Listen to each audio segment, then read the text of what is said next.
Welcome everybody. Thank you for coming. Our company is called Plantibody Therapeutics. I'm Kalyn, this is Kamile, Julio, and Jen, and we're looking at the production of monoclonal antibodies using transgenic tobacco plants. A bit of introduction and background. So monoclonal antibodies are a type of therapeutic drug that's super important in the industry. It's used to treat things that are like cancer or HIV. And the current process uses mammalian cell culture, but this is a costly process, and it's also hard to scale due to bioreactors, which can potentially limit the growth because we have such a large demand. So our proposed process is to use transgenic tobacco plants instead. Some benefits of using plant cell culture instead. One, our sterile environment has less requirements than with mammalian cell culture. We have, because we are not using mammalian cell culture, we have a less risk of contamination using plants instead. Also, using this is very highly scalable as opposed to with bioreactors. Some issues with this, however, that we noted is that we have a large water requirement, and because this is such a new method, we'll probably get a much lower yield initially.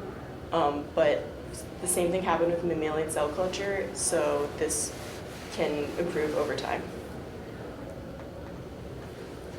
So our process is based off of Fraunhofer imese production of P2G12, which is a monoclonal antibody to fight HIV. With this study, they found that it's comparable to the mammalian cell culture version. And from this, they got 250 kilograms of plant biomass, which ended up producing about a 4-gram yield. Note that this study was only done a couple of times. This isn't like a continuous process, so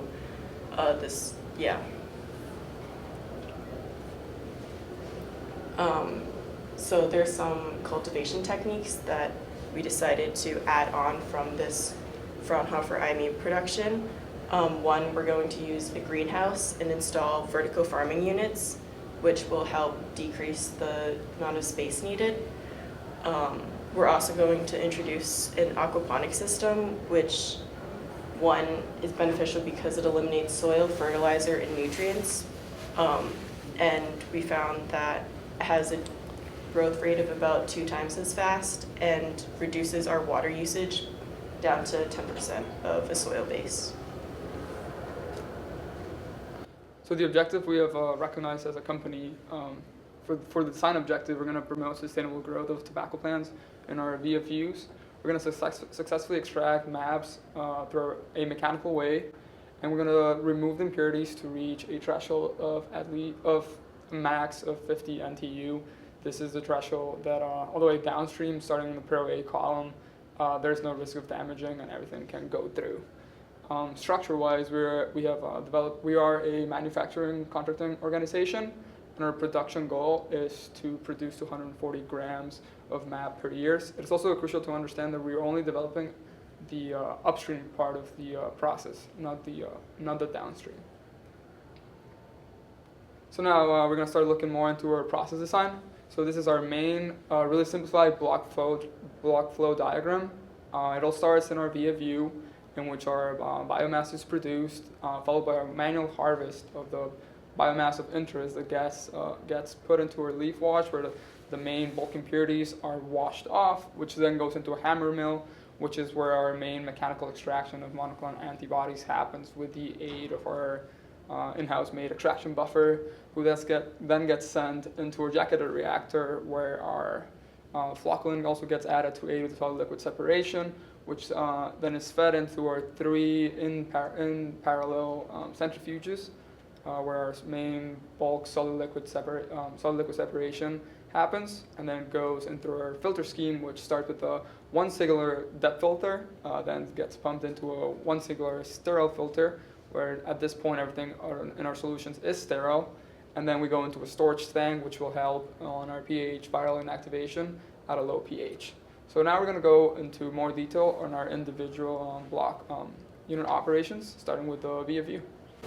So our vertical farming unit, this is a little schematic that Kamile drew up. Will be housed within a greenhouse. So for each system or batch, we're going to have 15 of these vertical farming units attached to an aquaponics system. And we plan to have space for 4 batches. Our expected biomass yield from each one of these batches is going to be 216 kilograms. And we plan on having this staggered so that we can harvest about every 5 to 6 days. And our goal is we're approximating that we can make about 60 batches per year based on this.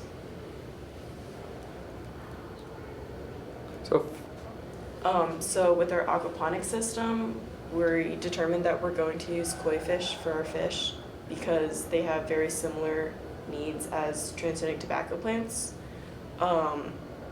We also, this is a little schematic of our system.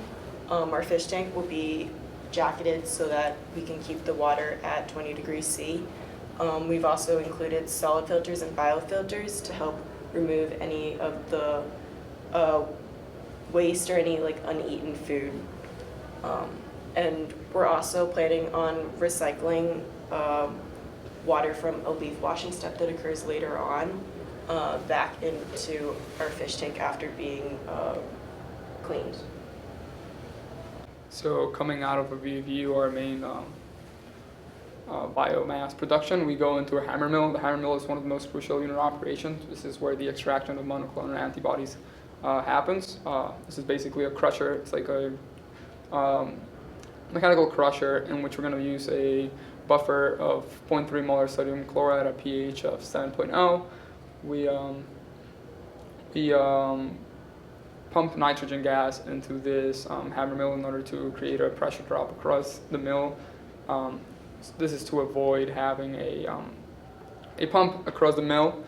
We can also have a mesh screen, which is where our solid liquid separation kind of starts, kind of getting all of that solid bulk out of the way to start with. As a company, we prioritize safety. We have developed a complete hazard analysis, and every single unit operation is inherently designed with safety aspects. Just an example of what we're doing in the hammer mill, we know we're crushing solids, and dust may be made even though we are in a liquid solid solution. Dust might be produced, so just to make sure we have designed all the correct grounding and bonding to avoid a spark. We have designed an emergency stop, and we have also, since we're dealing with a pressurized system, we have implemented a rupture disc in order to avoid any leaks, and in the case of overpressurization, we have a rupture disc to fall back on.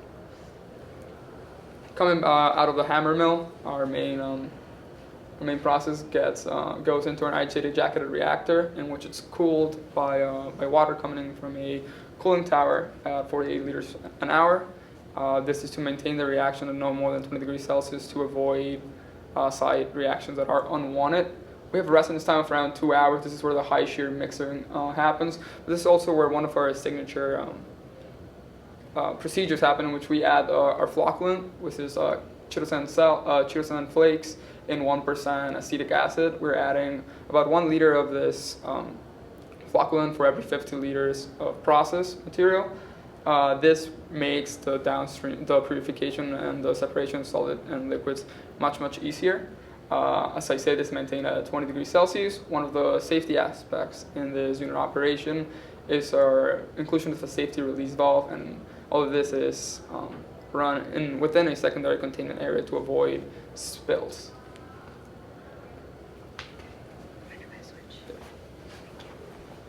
Okay, so as Julio mentioned before, there's a particular flocculant that we're going to be using in the agitated reactor, and that's chitosan.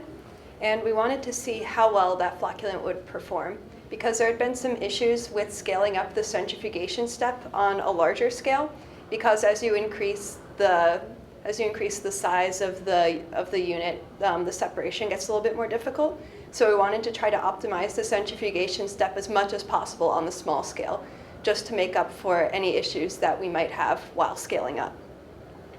So we wanted to do a proof of concept in order to test our flocculant. So unfortunately, we didn't have access to any transgenic tobacco leaves, and we were trying to run in the middle of the winter, so we had a little bit of trouble actually getting tobacco plants in general. So we used what we had on hand. We made a mixture of blended spinach leaves in salt water, and that would simulate the tobacco leaves in extraction buffer. And then we performed centrifugation at 3,500 RPM for 10 minutes. And so tube 1 shows what happened when we just did centrifugation without the flocculant. Tube 2 is where we just added the chitosan flakes. So you can see there's not really much separation going on here after centrifugation. And then tube 3, when we allowed the chitosan flakes to react with the 1% acetic acid and then added that entire mixture into the test tube, we had very clear separation that occurred. And then in order to alleviate some of the other issues that we were expecting to have for scale up, we wanted to run 3 separate centrifuges in parallel so that we don't have to make our centrifuge size too big. And the centrifugation step is going to be our main step for separating bulk leaf biomass from the liquid. And we're going to be operating at the same parameters that we were using on the small scale. And we're expecting to have a solid waste of about 16% by volume. So as the solid waste builds up in the bowl of the centrifuge every half hour, we're expecting that we're going to need to rinse out the bowl just so that it doesn't become too clogged. So we'll just be adding a water rinse just to purge any of the solids and the water every once in a while. And then the supernatant from the centrifugation step will be passed on to subsequent processing steps. In terms of safety, we wanted to ensure that there was an emergency earthquake stop in case the centrifugation process gets out of control. And we're also operating with safety centrifuge cups, so that'll just ensure that if there's any spillage in the centrifuge, there will still be a secondary containment unit. And then another thing that we wanted to look at was the ability of our depth filtration process. So we found some small scaled down versions of the depth filters that we were thinking of using. And we wanted to see how well we could reduce the turbidity of our supernatant after centrifugation. So after centrifugation, our mixture was much clearer, but there were still a few suspended particles within the mixture. And after centrifugation, we had a turbidity of around 28 NTUs. And as Julio had mentioned before, we wanted our turbidity to be as low as possible in order to prevent any subsequent damage to our the Pro-A columns used by the client for subsequent downstream processing steps. So we started at around 28 NTU, and after a single pass through the depth filter, we were able to reduce the NTU down to about 1. So that was very impressive after just a single pass. And we tried to pass it through again, and we ended up getting a slightly higher turbidity, but that's just probably because of instrument error. And as you can see from figure 8, the extract was very clear after we passed it through the depth filter, and we didn't see a lot of suspended particles afterwards. So just as a quick summary, our depth filter is going to serve as a final solid liquid separation, and it'll be removing any particles that are greater in diameter than 10 micrometers. And then after the depth filtration step, we'll be doing a sterile filtration step. This will just make sure that we're removing any microbial contamination that there might be, so that when we're storing and shipping our product, it will be safe. And we're also equipping everything with safety relief valves, just in case there's any increase in pressure across the filter. So going into the design of our facility a little bit, this is just an AutoCAD schematic that we made. Our contracting site would consist of our greenhouse and our main facility building. This shows the 2 views of the greenhouse. So the bottom floor is where we'd have our aquaponics tanks, and then the water from the tanks would be pumped into the second level of the greenhouse where our vertical unit farming units are stored. And this would also have our fish feed tank, our water storage tank, and the trays for our seedlings that need to be planted before they can be transplanted into the vertical farming unit. And then here we have our main facility building, which would just involve the whole production area as well as any administrative rooms. We decided to have our facility located in Durham, North Carolina for two major reasons. The first one is that it's close proximity to Research Triangle Park, which is the largest research park in the US. This means we would have a close contact point for major biotech companies in the area. We'd also be able to take advantage of the natural growing conditions for tobacco in North Carolina. So moving into our business and economics, this is just an overview of our supply chain and how we anticipate our product to move through the supply chain. So, and it's split up into what Plantibody Therapeutics as our company would be responsible for, and then what's external of our responsibilities. So we would start with the supplier for our raw materials for our vertical farming unit and our production process, and any seeds for the tobacco plants that we get from our client. Then we'd be responsible for our internal production, which is all the process steps that we had already described in our presentation. And we would put into storage and distribute the MAB back to the client. After that, the MAB would still need to go down through downstream purification, which would be the responsibility of the client. After that, it would be able to be stored and packaged and distributed as a commercial pharmaceutical. A little bit about our structure and operational strategy. As mentioned before, we are a CMO, or small startup, with our contract manufacturing site. We would potentially either contract out our technology to clients or potentially sell it in the future to a larger company. We're structured as an LLC primarily to protect our personal assets in case of any debt. This is important because our profits depend on contract work. Our core operational strategies will be customer driven and focused on product development. So when we're not working with a client, we would be focusing our efforts on our own product process development.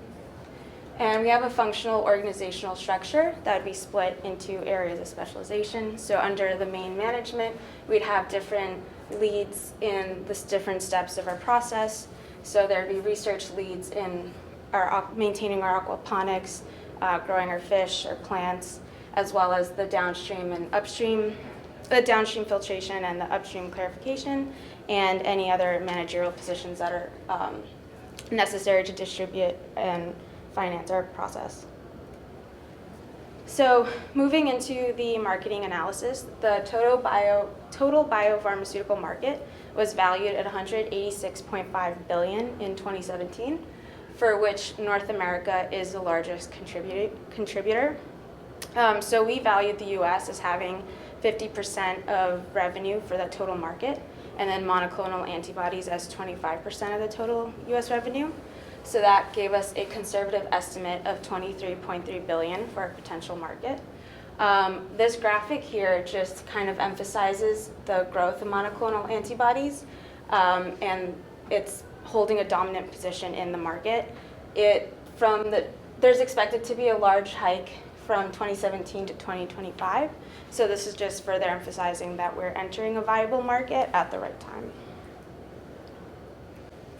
For our marketing strategies, we have two major types of competitors.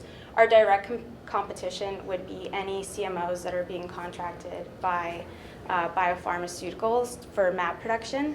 There has been a rise in outsourcing, so we'd have a lot of CMOs to compete with. Our indirect competition is any other contracting services that are working on the development of new cell lines. This would potentially bypass our process altogether, so we would have to keep those in mind. So with these competitors, our major marketing strategies is to use our existing biotechnology network to get our name out, such as Takeda, Pfizer, and Moderna. We have company employees who have previously worked there. We'd also market our process as original technology because no current scaled-up process for Plantibody production currently exists. We'd also market in 3 different ways. So our first wave would be a discounted contract or partnership with a client to get our company name out. Our second would be to target companies that are working directly with Plantibodies and help them scale up. And our third would be to target companies that are working on general map production and to provide them an alternative to their mammalian cell culture. We'd also additionally just attend biotech conferences throughout the US to get our name out. And so going into our profits a little bit, our pricing scheme was based off of literature value of $314,000 per gram for a small mammalian cell project. Because we anticipate that our production costs are going to be lower, we've accommodated that and used a competitive pricing strategy to price our own project at $125,000 per gram.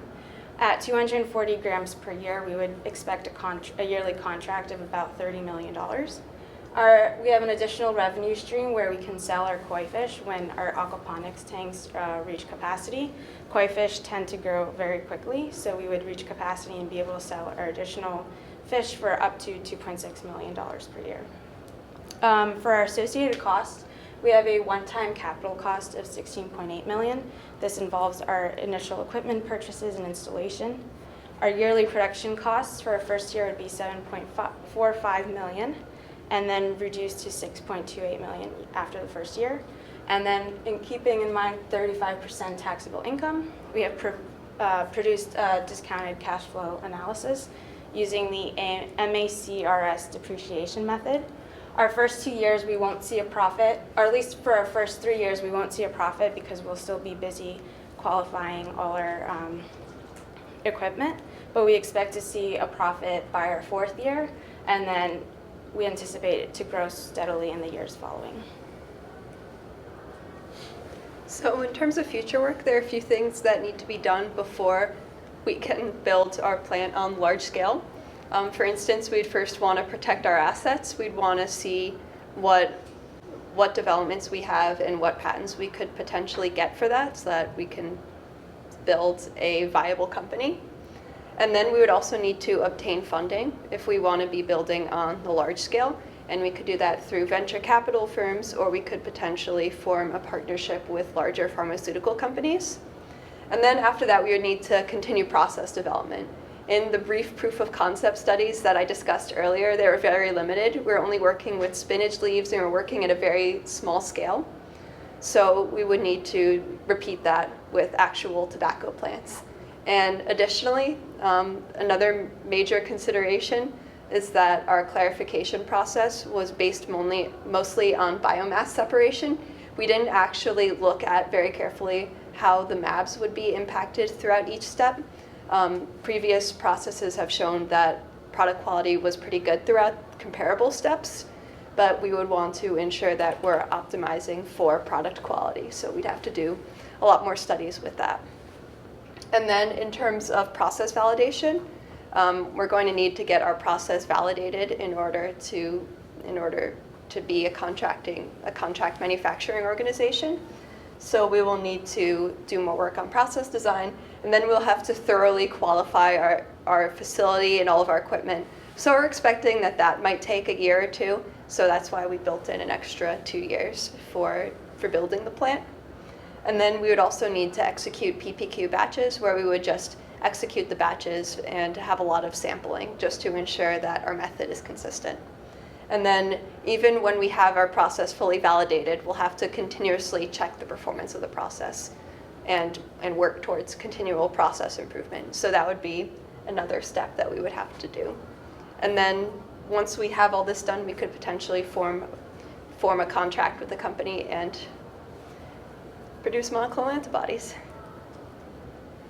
So there are a lot of people we'd like to acknowledge for making this possible. That includes our mentor, Mark, our professor, Ben Sharif, and our TAs, Zach Rogers and Ada Vernet-Crua, and also Rob Egan, who helped us a lot with setting up the proof of concept experiments. So does anyone have any questions?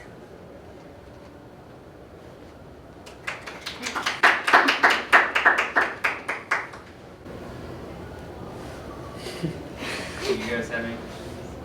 Remy, any questions on the technical side? Sure, I have a few. Sure. So you presented, sorry if I missed it, but did you present one specific monoclonal antibody at the beginning, or is this method robust enough to basically produce any? We're developing only the growth and clarification processes. So our client would be responsible for providing the seeds to us. So technically, we're thinking that this process should work on any monoclonal antibody. And then, so are there any concerns about like the solubility of antibodies and the difference between them, like when you're trying to kind of pull them out of your supernatant? Between like different monoclonal antibody structures, you mean? So the only region that changes when you have different monoclonal antibodies is in this region over here. So we had to make the assumption that it wouldn't change too much, but if we were to work with a specific monoclonal antibody, we would definitely work with different, we might want to do different salt concentrations and things like that, depending on our map specifically. So that could be another step that we'd have to look at. And then, let's see, so was there a lower limit on your yield? I know you guys put together like a yield of, grams per liter. Is there a lower limit that will maintain profitability based on your scale or production? We didn't actually calculate that, but let's see. So in order to maintain profitability, we'd probably have to be above $10 million a year. So then that would mean we could produce about a third of that. So I'd say about 80 grams about. And then we could still be profitable. Just not, we'd break even at least at that margin. Yeah. But we're also hoping that by improving the process that we can improve upon the 4 grams that the Fraunhofer IME was producing. And you propose to do this on a nearly continuous process, except for the occasional kind of clean out of the centrifuges? Yes. Do you think you'll be running 24 hours a day, or is this We We believe that is the goal, to be running. Well, yeah, we optimized it for 12 hours for each batch to take about 12 hours through the equipment. So that way, whenever we have a harvest, we'll just run it through. It would take about 12 hours of runtime, and then we'd have a lot of steps in between to clean out the equipment, and we'd have a couple of days of downtime in between each harvest.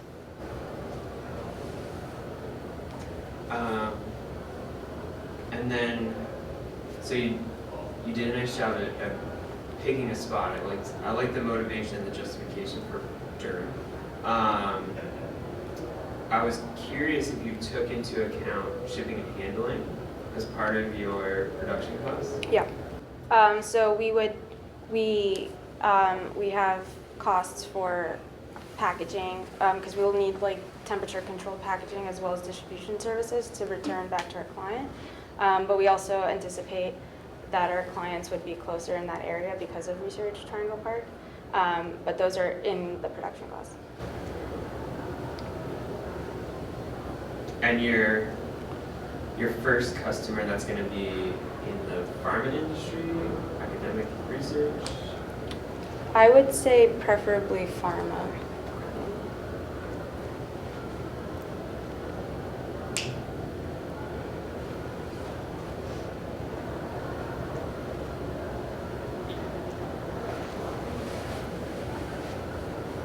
Do you guys have any questions?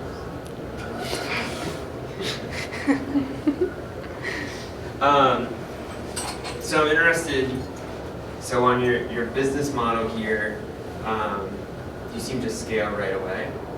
I'm curious, did you weigh the possibilities of kind of filing IP and then licensing the technology to companies versus starting a company? So we didn't explore one path like versus the other. We kind of saw the potential to go either way, but I think we took our process as we're gonna license our technology to use with other companies, and then potentially sell it later on. Be acquired? Yeah. Yeah. Yeah.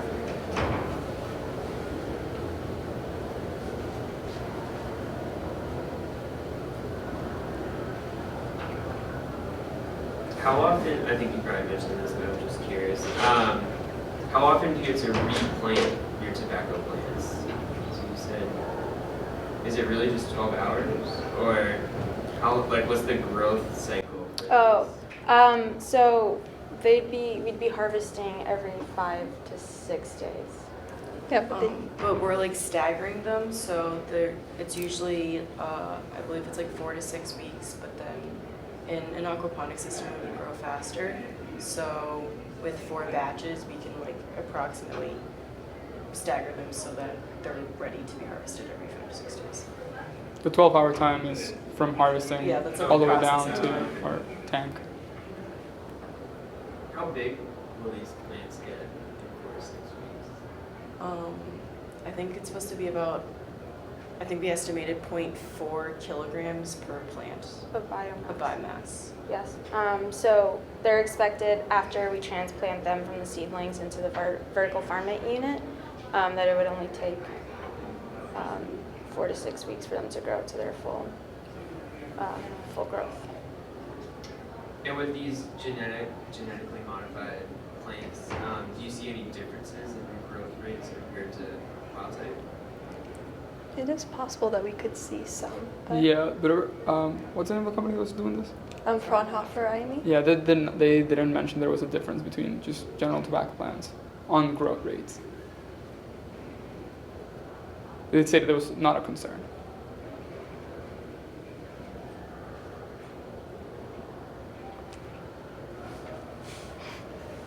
Okay. Sorry about the confusion. There's a number of us that stepped up to help Professor Webster out. So, I think it's okay. Thanks for taking your time. Thank you very much for. Professor Yeah. Cool.